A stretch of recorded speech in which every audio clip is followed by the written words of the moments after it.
విజయనగరం జిల్లా రాజాం మండలం గురవాం కస్తూర్బా గాంధీ బాలికా విద్యాలయం వద్ద విద్యార్థినులు, తల్లిదండ్రులు ఆందోళన చేపట్టారు.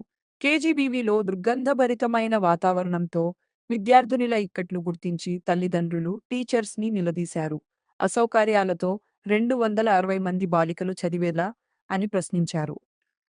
తమ పిల్లల ఆరోగ్యం కాపాడుకునేందుకు ఇళ్లకు తీసుకెళ్లతామని ఆగ్రహాన్ని వ్యక్తం చేశారు. డ్రైనేజీ వ్యవస్థ బాగు చేశాకే విద్యార్థినులను పాఠశాలకు పంపిస్తామని డిమాండ్ చేశారు.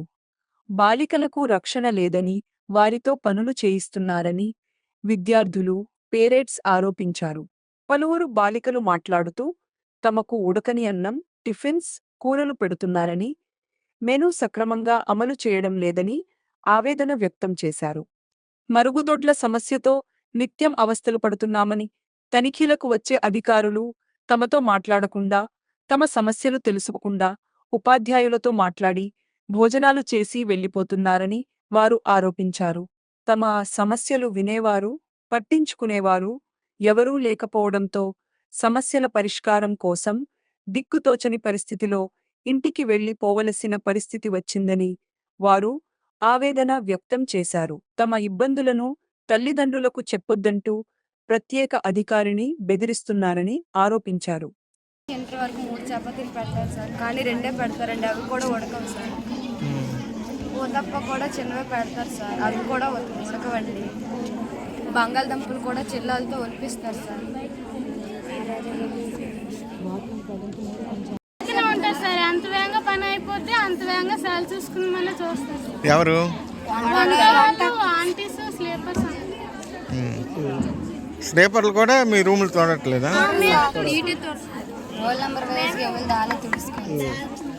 కూడా చాలా బాగోలేదు అసలు. స్నానం చేయడానికి ఇబ్బంది, అది పీరియడ్స్ అయినప్పుడు కూడా చాలా ఇబ్బంది అయిపోతుంది సార్. మళ్ళీ మేము కూడా రూమ్సే తుడుచుకోవాలి, మరి ఏం చేస్తాము? అసలు పనులు అసలు ఖాతరు కూడా చెయ్యట్లేదు.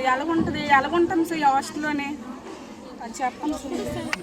బాబాయ్ చచ్చిపోయినట్టుగా అయిపోయింది సార్. రాత్రి 11 వచ్చి మేము తీసుకెళ్ళాము. మా పెద్ద పాప ఎప్పుడో 10th వరకు చదివింది, 5 సంవత్సరాలు. చచ్చిపోయిన పిల్లలే బాధపడుతుంటే కానీ ఒక్కళ్ళు పట్టించుకోలేదు ఆ రోజు. మా ఆయన తగు కూడా ఆడాడు.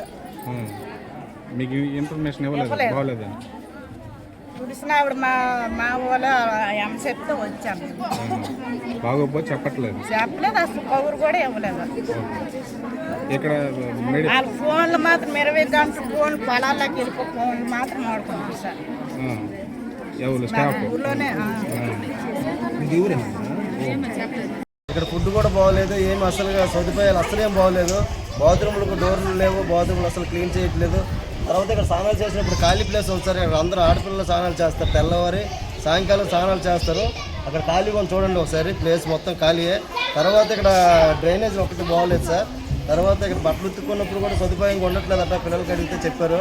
ఫుడ్ అసలు ఏం బాగోట్లేదు సార్. బట్టలు ఎండేసుకోవడానికి కూడా ఏం లేదు. ఇంకేం మనకి చెప్పండి అసలు.